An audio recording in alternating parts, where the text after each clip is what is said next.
여러분 안녕하십니까? 7월 18일 화요일입니다. 굿모닝 글로벌 시작합니다. 박명석입니다. 간밤 뉴욕 증시는 실적 시즌을 앞두고 테크주 중심으로 강세가 나타나면서 다우지수는 강보합에 그쳤지만 나스닥 지수가 1% 가까이 상승하는 모습을 보였습니다.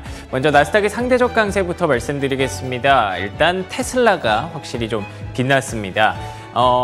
어제 전해드렸던 얘기 같은데요. 사이버트럭 1호가 드디어 생산이 개시가 됐죠. 그러면서 기대감이 상당히 좀 많이 올라갈 수밖에 없었고요. 그리고 특히나 사실 실적을 이제 수요일에 발표하게 되는데 6월까지의 차량 인도 대수나 생산량을 봤을 때 많은 분들이 좀 기대를 걸고 계실 겁니다. 그래서 그런지 주가가 3% 넘게 급등세를 보였고요.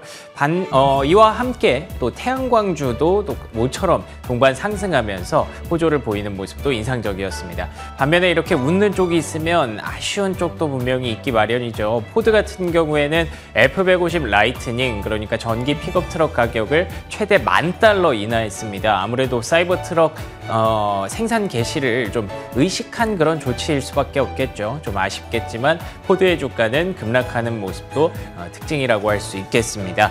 뿐만 아니라 전일 발표됐던 중국의 GDP 성장률과 실물 지표들이 좀 부진했죠. 그래서 다우가 좀 안 좋을 수밖에 없었던, 물론 상승하기는 했지만 강보합에 그칠 수밖에 없었던 흐름이었는데요. 경기 민감주들은 상대적으로 좀 부진한 탄력이 나타났기 때문입니다. 특히 국제유가가 하락하면서 에너지주가 약세를 보였고요.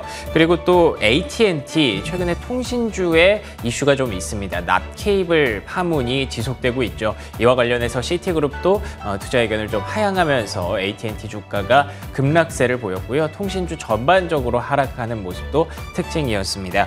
개별주 안에서는 액티비전 블리자드 여전히 이슈가 지속되고 있습니다. 콜 오브 듀티, 이걸 과연 소니 플레이스테이션에서 만약에 마이크로소프트와 합병하게 되면 좀 빠져서 엑스박스로만 들어가지 않겠느냐, 이런 우려가 있었는데 소니와 플레이스테이션에도 이제 콜 오브 듀티를 남기기로 합의를 했답니다. 그러다 보니까 이제 크게 허들이 많이 없어지고 있다라는 분석으로 주가가 랠리를 달리는 모습도 특징이었는데요. 아무래도 실적 시즌 들어오다 보니까 이렇게 개별주 얘기, 개별주 이슈 얘기를 좀 많이 하게 됩니다. 특히나 FOMC를 앞두고 이제 연준위원들도 블랙아웃 기간에 들어가서 얘기를 할 수가 없죠. 그렇게 되면 아마도 개별주 장세 당분간은 지속될 것으로 보이는데요. 대응 전략 함께 고민해 보겠습니다. 화요일 굿모닝 글로벌 지금부터 출발합니다.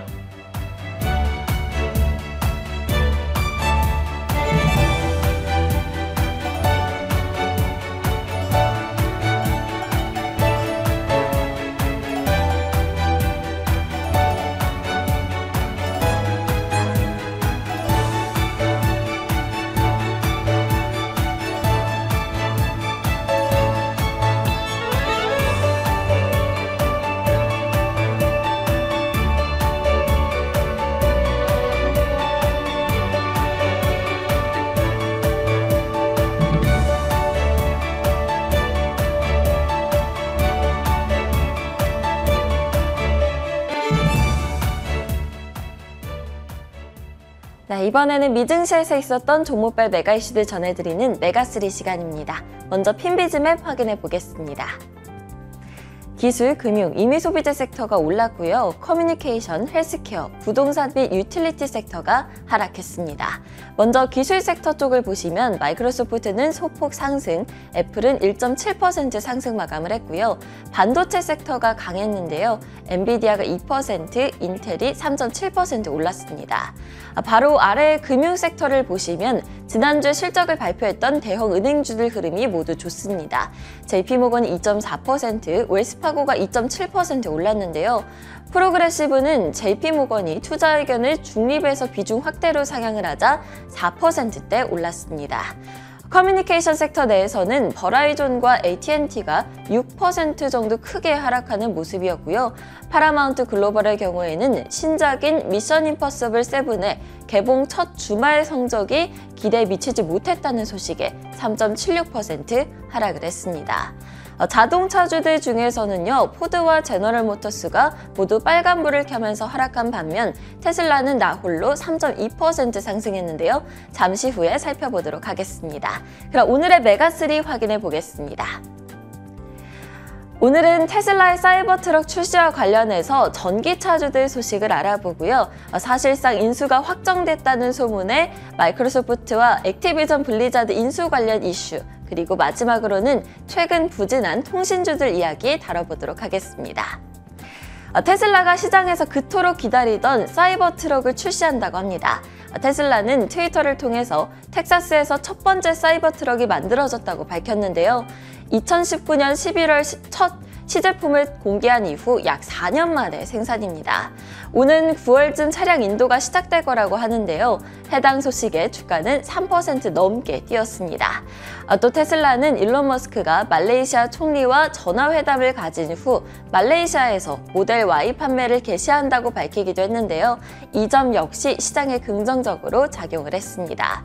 한편 포드는 테슬라의 사이버 트럭 출시에 맞춰서 자사 전기 트럭인 F150 라이트닝 가격을 인하했다는 소식에 5.9% 하락을 했습니다.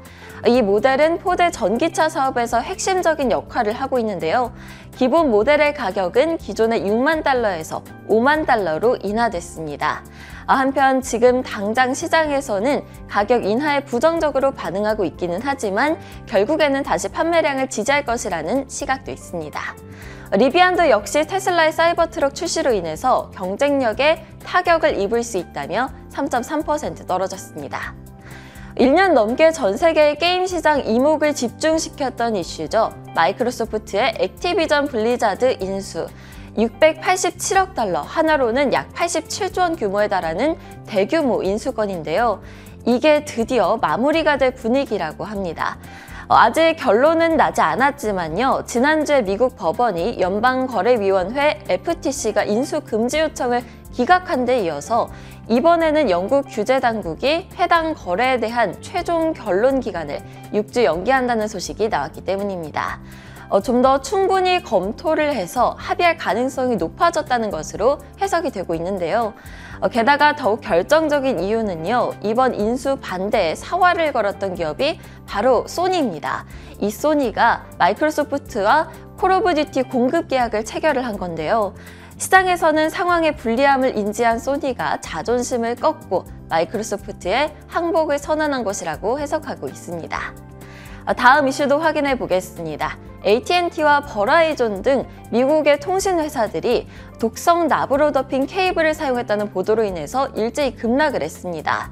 AT&T가 6.8%, 버라이존의 경우에는 7.5% 급락을 했는데요. 해당 보도 이후 통신회사들의 시가총액이 약 180억 달러, 그러니까 22조 8천억 원이나 사라졌다고 하죠. 이와 관련해서 투자 등급도 줄줄이 하향되고 있습니다. TD 코안의 분석가들의 경우에는요, 대규모 집단 소송 그리고 정치적인 공격 등으로 인해서 통신회사들이 위기를 맞을 것이라고 분석을 했습니다. 한편 AT&T의 경우에는요, 최근 성장 모멘텀이 둔화되는 상황 속에서 이번 독성납 케이블 이슈까지 터지자 주가가 30년 내 최저치까지 곤두박질 쳤습니다. 저평가 기업인데다가 고배당주로서 매력적인 기업으로 줄곧 소개되곤 했었는데요. 지금은 이곳저곳에서 앞다투어서 투자 의견을 내리고 있는 상황입니다. 지금까지 메가3였고요. 이번에는 좀 더 자세한 시장 이야기 김태수 위원님과 함께 이야기해 보도록 하겠습니다.